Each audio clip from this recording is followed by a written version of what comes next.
Good day, everyone. Today, we will learn how to identify numbers or how to read and write fraction and a number with radical sign. Let us observe the following examples. First example, the whole was divided into 6 parts. There was one shaded part. This fraction is 1/6. Second example, the first figure represents a whole and the second figure represents 1/4. This fraction is 1 1/4. Next, the whole was divided into 4 parts. There was 3 shaded parts. This fraction is 3/4. This expression read as square root of 6. In the last example, this expression read as square root of 13. Let's try. For this activity, you have to write the fraction given the following figures. You have 6 seconds for each. Let's start. Number 1. Yes, 1/3. Number 2. Very good, 1/4. Number 3.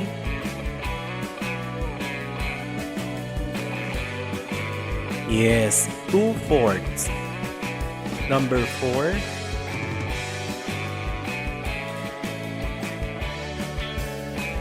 Yes, 3/5.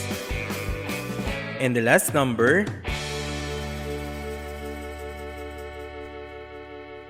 yes, 4/5. Let us study the following figures. Put a check mark on the circle fractions that represent the given fraction in each number. You have 6 seconds for each. Let's start. Number 1.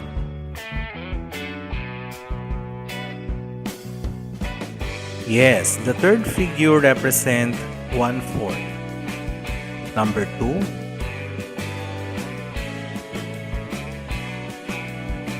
Yes, the first figure represents 3/4. Number 3.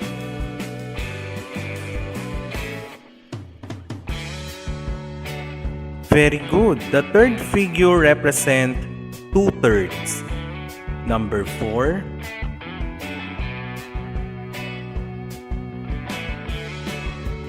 Yes, the first figure represents 4/4. And the last one. Excellent. The third figure represents 2/4.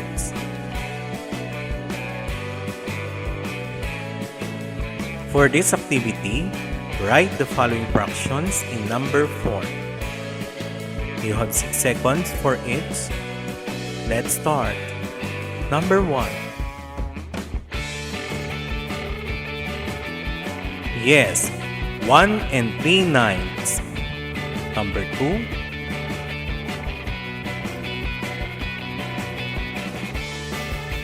Yes, 1 2/5. Number 3.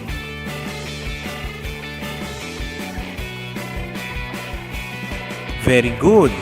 2 3/4. Number 4.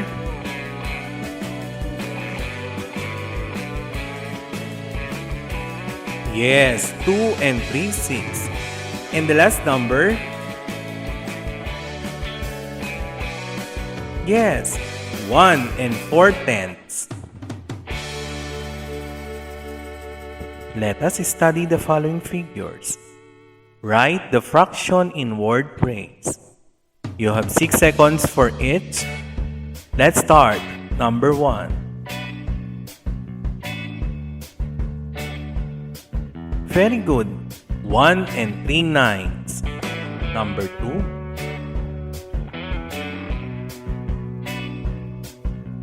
Yes, 1 and 1/5. Number 3.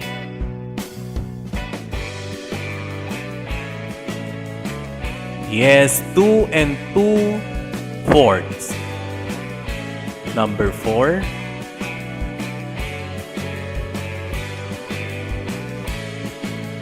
Very good, 2 and 4/10. And the last one.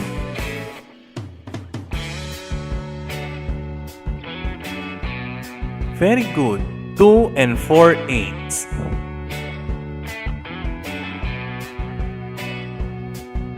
For our next activity, draw lines to connect the word, the number, and the picture form for each fraction.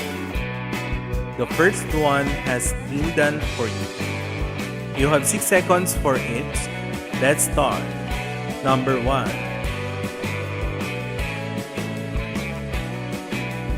Yes, 1/3. Number 2.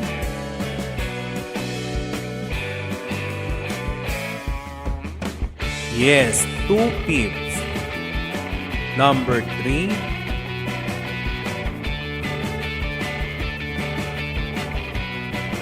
Yes, 4/5. Number 4.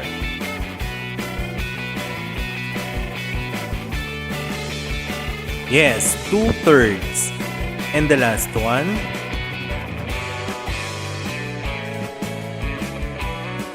Yes, 1/2.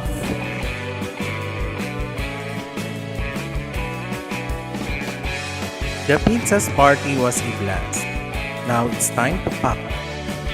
How many pizzas were left? Write your answers down as fractions. You have 6 seconds for each. Let's start. Number 1.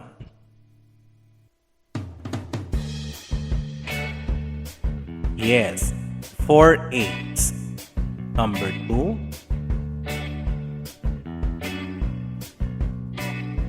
Very good, 6/8. Number 3. Yes, 5/8. Number 4.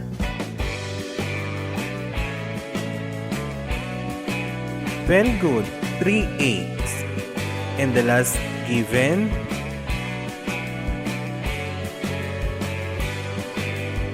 Yes, 2/8.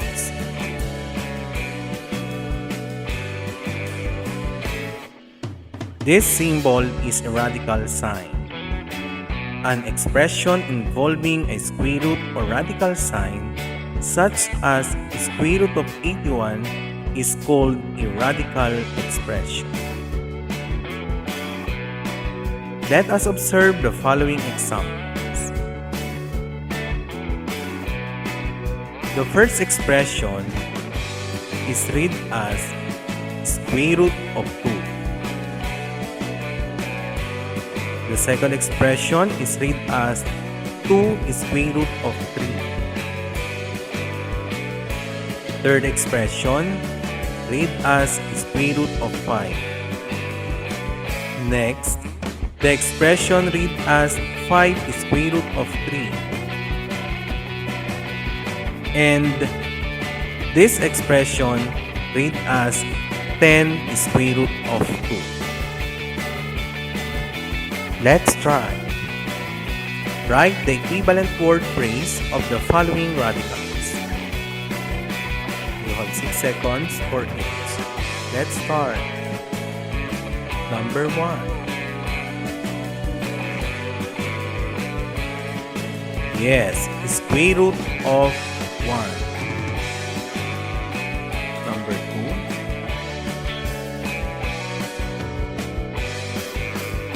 Yes, square root of 7. Next.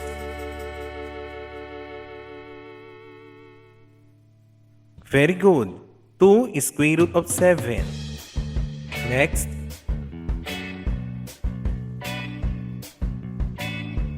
Yes, square root of 10. Next. Yes, 7 square root of 10. Match column A with column B by drawing a line to match them with their corresponding radical form. You have 6 seconds for each. Let's start. Number 1. Yes, square root of 15. Number 2. Very good. 3 square root of 7. Number 3.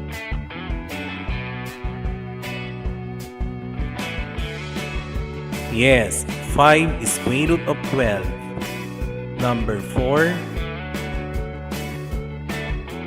Yes, 6 square root of 8. Number 5. Very good. 3 square root of 9.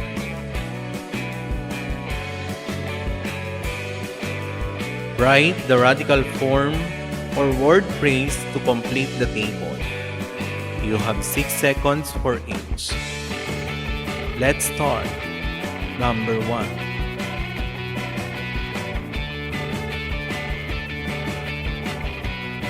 Yes, square root of 11. Number 2.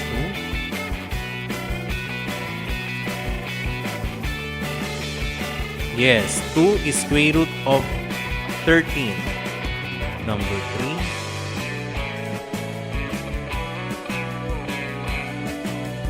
Very good.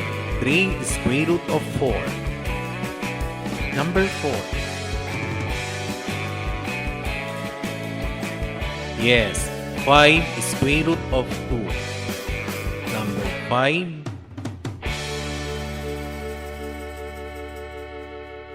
Yes, 6 square root of 10.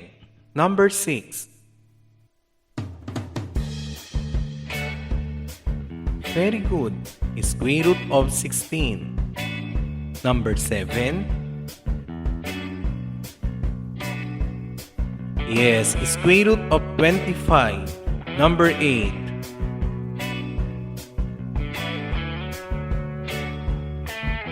Very good. Square root of 4. Number 9.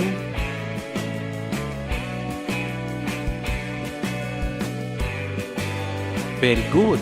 4 square root of 2. And the last number? Yes, 9 square root of 10.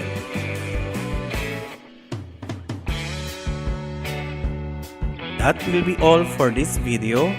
I hope you have learned a lot about identifying numbers, including fractions and radicals.